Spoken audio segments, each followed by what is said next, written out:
All right, I'm going to go over how to use your services, testimonials, and staff. And they'll work exactly the same. So let's dive right in and show you some examples. So I'm going to start off with testimonials. So let's go ahead and add in a testimonial. And you can just add in the title. We use names, so I think we use like John Doe and Jane Doe. But you can, of course, adjust this as needed. So once you've added a title, you can add a featured image. So we're going to go to Add Media, then click on Set Featured Media, Set Featured Image, upload one, and set your featured image. And one thing to note is under Additional Files, under Photoshop Files, we have an example of that testimonials image if you would like to have the same exact before and after. So let's go ahead and add some text. And let's publish this. And then under Appearance, okay, so once we have it published, we need to see where that it's gone. And it automatically goes to an archive of testimonials. So to add that to your navigation, just go under Appearance and Menus. And the first thing you need to do is under Screen Options, make sure that Post Type Archives is selected.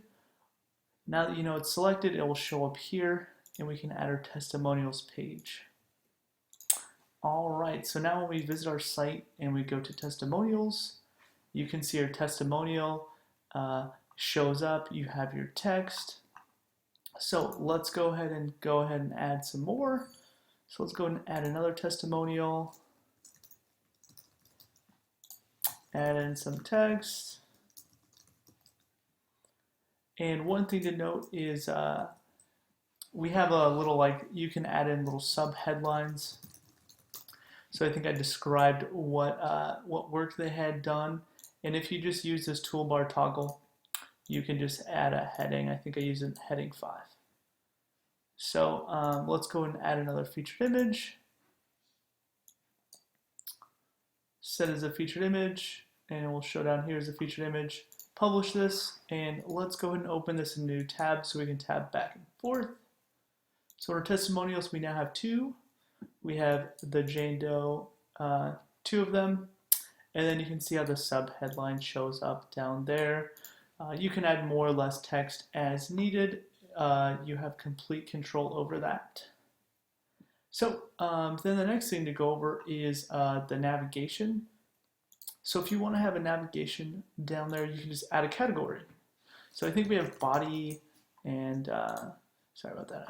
So we have body, we can add a category, and then I think we had face in the live preview. Of course, you can use any category you want. And once you've added a category, you can refresh and it will show you the category. Sorry, once you create the category, you'll want to add a post to that category. So under testimonials, let's go ahead and tell Jane Doe is going to be in the face category. And then the John Doe example is going to be body. So again, then the navigation shows up and all shows all of them. And then in body, we just have the one from the body. And then face, we have the one from the face. So another thing to go over is how do I adjust various settings? So that's under the customizer. So if you hover over your page, your website name and go to customize, you can look under post settings and you can look under service ones, and the testimonials and the staff are all in the same section. And for instance, let's say you wanted 3 columns on the testimonials. You can do 3 columns and it will automatically display 3. If you want to adjust how many show per page until it goes to the next page, etc., you can add in a sub headline. Tons of options. You can control the background image, all under the post settings. So all the posts work exactly the same. I'll go ahead and do the same thing for probably for services, so you can see another example.